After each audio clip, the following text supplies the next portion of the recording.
Et pour commencer cette émission, j'accueille Thierry Mallet, bonjour. Bonjour. Vous êtes le PDG de Transdev. Alors Transdev, opérateur de mobilité, lit-on sur votre site internet. C'est quoi aujourd'hui, finalement, être un opérateur de mobilité ? C'est-à-dire d'accompagner les gens de leur point de départ à leur point d'arrivée.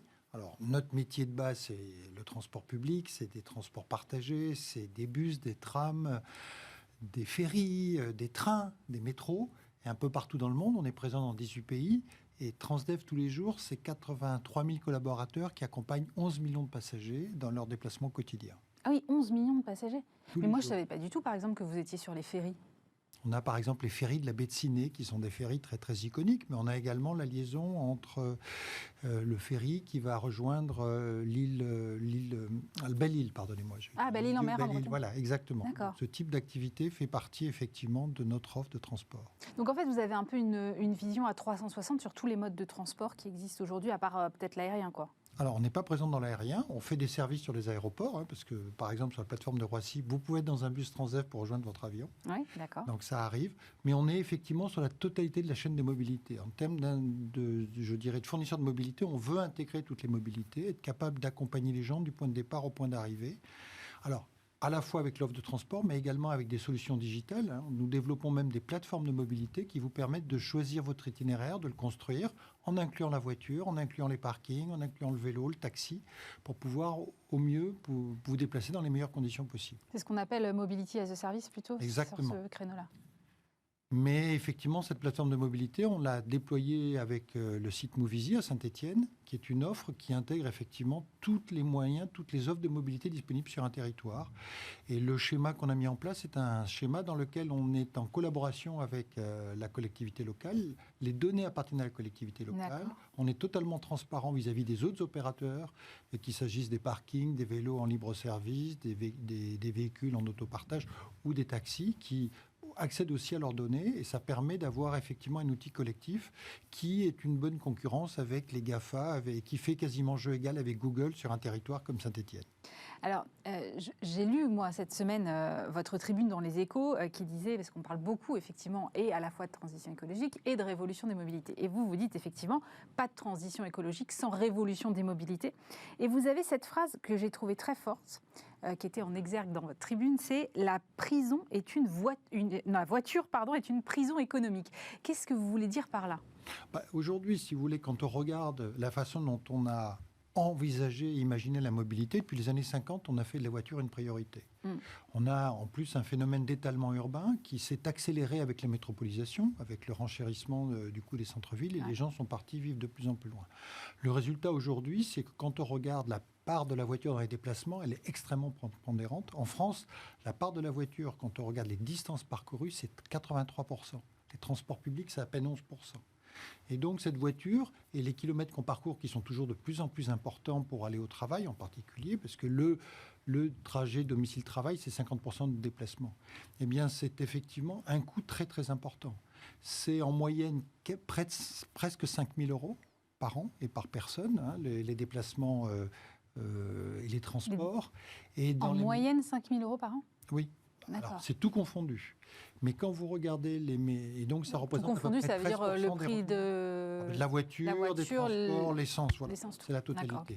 Mais quand vous regardez les foyers modestes, vous arrivez très souvent ça peut représenter jusqu'à 20%, voire plus, des revenus disponibles. Donc c'est une part extrêmement importante, notamment pour les gens qui vont habiter dans les zones périphériques, dans la périphérie des grandes métropoles, et en particulier dans ce qu'on va appeler la grande couronne, ou qui vont appeler en milieu rural, où la voiture est la seule solution, parce qu'il n'existe pas aujourd'hui d'offre de transport public.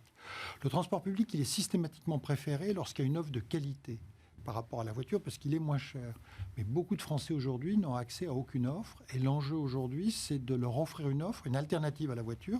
Ça ne veut pas dire qu'on va se débarrasser de la voiture. À 83%, elle fera toujours partie du modèle. Ouais. Mais si on arrivait déjà à la faire descendre à 60% de nos déplacements, ça serait un grand pas en avant, ça serait plus écologique, et c'est un gain de pouvoir d'achat, parce qu'aujourd'hui, comme le transport public, c'est beaucoup moins cher que la voiture. Permettre aux gens d'abandonner leur voiture au profit d'une offre de transport public qui parfois reste à inventer, notamment en périphérie, eh bien c'est un vrai gain de pouvoir d'achat, et c'est là qu'est le gain de pouvoir d'achat. C'est la question que j'allais vous poser, c'est-à-dire qu'effectivement, en plus avec l'envolée des prix de l'énergie et du pétrole notamment, cette question devient très très sensible. Mais quelles alternatives crédibles est-ce qu'on peut avoir aujourd'hui ?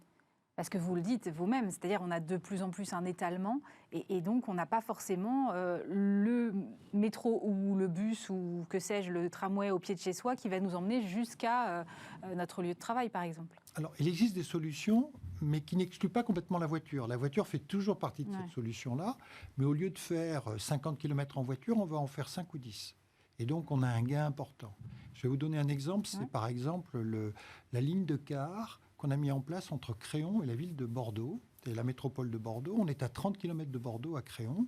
Et donc, on a mis en place des lignes de car qui vous permettent de relier tous les jours la ville de Bordeaux. Ça a été fait en partenariat avec la région Nouvelle-Aquitaine et la métropole de Bordeaux. Et depuis le début, on a près de 1000 personnes par jour, parce que vous venez garer votre voiture sur un parking et vous prenez ce car et vous économisez 200 € par mois d'essence. En prenant le car. Ah mais c'est pas négligeable. Ben oui, et tout l'enjeu, on le voit bien, on retrouve la problématique des gilets jaunes, on retrouve la problématique de ces gens qui effectivement n'ont pas d'offre de transport et sont un peu malheureusement laissés pour compte. Et donc, d'où l'importance aujourd'hui de structurer des offres. Et c'est la LOM, la loi d'orientation des mobilités, permet justement d'inventer ce nouveau type d'offres qui permettent de ne pas tout à fait se passer de la voiture, mais d'en réduire l'usage de manière importante. Peut-être de se passer de la deuxième voiture grâce à des offres qui vous permettent en particulier de mieux connecter les métropoles et l'aire urbaine, l'aire de vie qui maintenant sont devenues de plus en plus grandes. Et on voit très bien que les grandes métropoles, je pense à Bordeaux, mais on peut penser également à Rennes ou à Nantes, ont effectivement des zones d'influence de 30 à 40 km. Et donc c'est important d'offrir une offre de transport dans ces zones-là pour que les gens puissent venir travailler, parce que aussi, les emplois sont de plus en plus concentrés justement dans le cœur des métropoles. Vous avez mentionné les gilets jaunes. Vous pensez que si on n'agit pas sur cette question de la mobilité, c'est un facteur d'explosion sociale ? Alors, clairement, ça l'a été une fois, c'est-à-dire que l'enjeu, c'est qu'aujourd'hui, l'augmentation du prix du carburant, si vous n'avez pas d'alternative et que la voiture est le seul moyen, ça devient effectivement, ça peut devenir très très difficile sur le plan financier. C'est ce qu'on avait vécu effectivement avec l'augmentation des taxes au moment de la crise des Gilets jaunes. Aujourd'hui, on sent que les gens comprennent un peu mieux l'augmentation parce qu'elle n'est pas liée à une décision politique, mais elle est plutôt le fait d'une situation compliquée et notamment aggravée avec la guerre entre la Russie et l'Irak. Mais clairement, on sent, la Russie et l'Ukraine, pardonnez-moi, mais on sent qu'il y a un vrai enjeu d'accompagner ces populations. Et il existe aujourd'hui des solutions pour le faire. J'ai évoqué tout à l'heure les parkings relais, les cars express, mais il y a également le covoiturage, il y a également le transport à la demande. Il y a plein de solutions différentes qu'on peut adapter aux différents territoires pour justement traiter la mobilité dans les zones peu denses. Vous avez vous-même d'ailleurs publié un ouvrage sur ce thème, ça s'appelle « Voyage au cœur de la mobilité », c'est aux éditions du Cherche Midi, c'est paru je crois en mars dernier. Vous proposez dans ce livre un nouveau pacte environnemental et social. Sur quoi pourrait justement reposer ce pacte ? Il pose sur le constat. D'abord, le livre, il cherche à faire un premier constat des enjeux de mobilité que j'évoquais tout à l'heure. Le fait en particulier qu'on a une prédominance extrêmement forte de la voiture.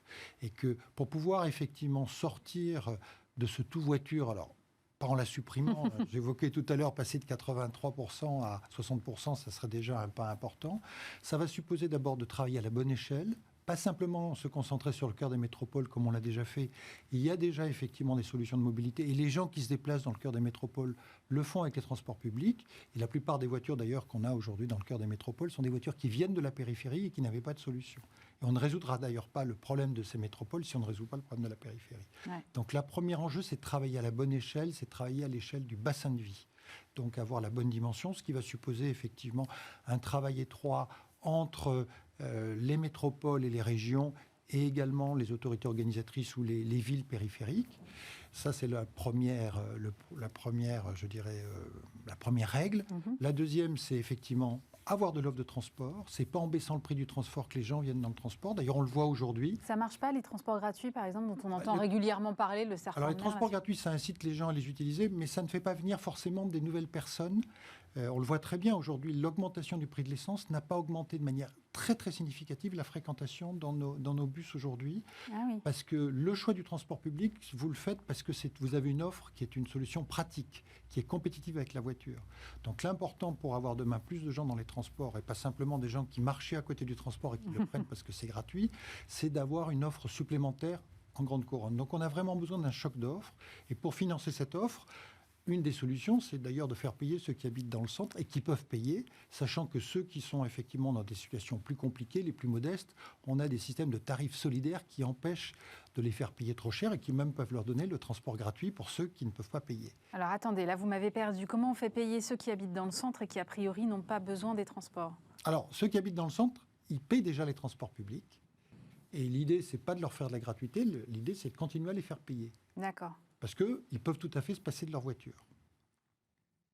Par contre, si vous faites ça, vous avez des recettes que vous pouvez utiliser pour les gens qui sont en périphérie, continuer d'offrir de l'offre. Alors que si vous faites de la gratuité sur des systèmes existants, vous vous privez d'une source de recettes qui aurait pu permettre d'étendre l'offre. L'enjeu aujourd'hui, c'est pas de faire de la gratuité pour avoir plus de monde dans les transports. L'enjeu aujourd'hui, c'est d'avoir plus d'offres pour pouvoir se passer de sa voiture. Le vrai gain de pouvoir d'achat, c'est pas de payer moins cher les transports publics, c'est d'avoir une alternative à la voiture. Aujourd'hui, 80% des Français n'ont pas le choix et doivent prendre leur voiture tous les jours. Et si on est capable d'offrir en partie une offre qui leur permette de se passer de leur voiture et de ne pas faire 50 km, d'en faire que 10, eh bien, ça sera un gain très considérable de pouvoir d'achat, une amélioration également de leurs conditions de vie. Et une amélioration également écologique, parce que quand on a des transports partagés, c'est forcément moins d'émissions. Mais ça nécessite aussi une volonté politique. À un moment, vous travaillez vous-même avec les collectivités territoriales énormément. Est-ce qu'elles sont prêtes aujourd'hui à faire les investissements nécessaires, prévoir éventuellement les chantiers que ça peut susciter, et puis vous accompagner sur cette stratégie-là? Aujourd'hui, le dialogue, les collectivités qu'on rencontre sont de plus en plus sensibles à cet enjeu de mobilité, à l'enjeu effectivement de desservir la totalité des bassins de vie. Et il y a effectivement des solutions qui sont à longue haleine, qui sont forcément plus coûteuses. Ça va être le train. Le train fera partie de la solution. Les trains régionaux sont une très très bonne solution pour desservir les périphéries. Mais à très court terme, on peut faire des solutions avec le car. La solution que j'évoquais tout à l'heure entre Créon et Bordeaux, elle a été mise en place en 6 mois. Et donc, ça suppose simplement de mettre en place des cars. Et aujourd'hui, il peut y avoir des parkings aussi, non pour Alors, les parkings, on peut utiliser des parkings existants. Les parkings, on peut les faire dans des zones peu denses. On n'est pas obligé de les faire justement dans les centres-villes. On peut le faire sur le bord de la route. Parce qu'on ne vient pas forcément vous chercher devant chez vous. On admet le principe que vous pouvez faire une partie de ce trajet en voiture. Ou même demain, si c'est 4 ou 5 km, vous allez le faire en vélo. Et là, si vous mettez des parkings vélo, vous pouvez effectivement faire 4 ou 5 km en vélo. 50 km, vous ne les ferez jamais en vélo. Vous avez un autre exemple du côté de Saint-Arnaud? Alors, il y a un autre exemple, c'est exactement en région parisienne, c'est le parking de Brie-sous-Forges, où on a effectivement un parking qui est à 50 km de Paris, et vous avez des cars qui vous amènent jusqu'à la gare de Massy en 20 minutes chrono. Là, il y a une voie dédiée sur l'autoroute. C'est une solution qui existe depuis plus de 10 ans. Et vous avez aujourd'hui, la demande est tellement forte, des cars toutes les 5 minutes le matin. On a dû passer sur des cars à Impérial, à 2 étages, pour répondre à la demande des personnes qui, du coup, peuvent prendre ce car et se connecter à la gare de à la gare de Massy, qui est la première grande gare en région parisienne. Mais en fait, c'est un peu le retour en grâce des cars. Enfin, on a beaucoup parlé des bus Macron, mais c'était déjà l'idée, en fait. Le car est une bonne solution et la route est une bonne solution. La route existe, on peut l'utiliser. Il faut parfois donner des voies dédiées. Ces voies dédiées peuvent être dédiées à la fois à des cars et au covoiturage, ce qui permet effectivement d'avoir une offre importante, ce qui incitera également à faire plus de covoiturage. Oui, bien sûr. Et on voit que ce sont des solutions qui existent et qu'on peut rapidement mettre en œuvre et qu'on peut rapidement déployer pour répondre à cet enjeu à la fois de pouvoir d'achat, de transition écologique et de qualité de vie. Comment est-ce que vous voyez, vous, le mix énergétique dans les transports sur les années à venir? Parce que j'imagine que c'est des questions que vous regardez de près, évidemment. Est-ce qu'on a un peu de mal à y voir clair entre les véhicules électriques qui restent un peu chers, qui posent le problème du rechargement, les véhicules hydrogène dont on ne sait pas très bien encore aujourd'hui quel sera leur déploiement? Quels sont les choix technologiques que vous faites? Alors, on est dans la vision effectivement des bus et des cars, dans une vision un peu particulière. Clairement, l'électrique, c'est une très très bonne solution pour les bus urbains. Aujourd'hui, on a une flotte de 1800 bus électriques, et c'est en train d'augmenter de manière très très rapide. On vient d'ailleurs de lancer une grosse exploitation de bus électriques en Colombie avec 400 bus d'un coup. On vient à Bogota. Qui est notre plus grosse opération avec des bus électriques. Et on voit que c'est une solution qui a été mise en place en 1 an et demi. On a construit un nouveau dépôt pour accueillir ces bus. Et c'est vraiment une solution qui marche bien. Et en France, alors avant la crise actuelle, avec le prix de l'électricité antérieure, le prix du pétrole antérieur, on avait effectivement un coût équivalent sur la durée de vie du bus entre un bus électrique et un bus diesel. L'avantage des bus chez nous, c'est qu'ils reviennent au dépôt le soir, donc c'est facile de savoir quand ils rentrent, c'est facile de les charger, c'est beaucoup plus facile que pour des particuliers. L'enjeu va être effectivement d'avoir suffisamment de bornes de recharge pour que le véhicule électrique se déplace. Pour des plus grandes distances, il y aura à terme l'hydrogène qu'on commence à expérimenter. On a une 50aine de véhicules hydrogène aujourd'hui. La solution marche, mais est encore extrêmement chère. Et il y a le biogaz. Le biogaz qui est une extrêmement bonne solution. Et je pense qu'on a besoin d'un vrai mix énergétique. On ne peut pas mettre effectivement tous nos œufs dans le même panier. Et c'est important de garder de la diversité là aussi. Et donc le biogaz est une bonne solution, notamment le biogaz renouvelable qui est fait à partir de biodéchets ou de déchets agricoles, qui lui permet également de capturer des émissions de méthane qui auraient été faites naturellement dans la nature par la dégradation de ces produits, de les capturer, de les transformer en un CO2 qui est beaucoup moins émetteur ou avec un effet, je dirais, à effet de serre beaucoup plus limité que celui effectivement du méthane. Vous avez mentionné la Colombie, vous êtes présent, vous disiez, dans 18 pays. Moi, j'aimerais savoir quel regard est-ce que vous portez sur ce qui se passe ailleurs dans le monde. Est-ce qu'il y a des initiatives que vous avez repérées et où vous vous dites, voilà, nous, on devrait s'en inspirer aujourd'hui ? Les belles initiatives, c'est le passage électrique, c'est le passage au biogaz. On vient de le faire à Göteborg avec 400 bus nouveaux.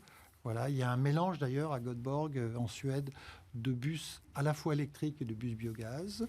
On vient de lancer ces 400 bus électriques en Colombie. En Colombie, on a aussi un BRT, c'est-à-dire un bus en site propre, qui traverse toute la ville et qui transporte tous les jours 2,5 millions de personnes, c'est-à-dire l'équivalent des RER A et B avec des bus. Alors, c'est des bus de 27 mètres, des bus biarticulés. Des bus de 27 mètres. Oui, des biarticulés. Donc, ça montre que le bus peut être aussi une ça fonctionne sur une voie propre. Enfin, c'est pas possible. Alors, c'est sur des voies dédiées, qui traversent la totalité de la ville de Bogota, et il n'y a aucun feu, parce qu'il passe systématiquement sous les carrefours, et ça vous permet d'ailleurs de traverser avec ces bus Bogota 2 fois plus vite que vous ne le feriez avec une voiture individuelle.